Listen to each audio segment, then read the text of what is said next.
दशैं तिहार छठी पर्वहरूले हामीलाई संस्कार सम्बन्ध र सकारात्मक ऊर्जा दिएका छन्, तर त्यो ऊर्जा केवल सम्झनामा होइन कर्ममा बदल्ने समय आएको छ। अवसर मानिसले गुमाउँछन् किनभने त्यो काम जस्तो देखिन्छ, तर अवसर तपाईको सामुन्ने नै छ। अब यस उठेर काम गर्ने हिम्मत देखाउने बेला आएको छ। पर्वले हामीलाई रिफ्रेस गर्छ, तर सफलता त्यसपछि हुने लगातार मेहनतले तयार गर्छ। अब ब्याक टु वर्क माइन्डसेट अपनाउने समय हो।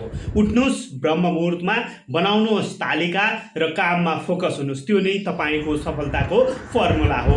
आफ्नो इनर्जी, भिजन र स्किल यी तीनटा कुरामा लगानी गर्नुहोस्, किनभने आजको इनर्जी नै भोलिको कमाई हो। अङ्कशास्त्रले त बाटो देखाउँछ, तर परिणाम तपाईको कर्मले नै लेख्छ।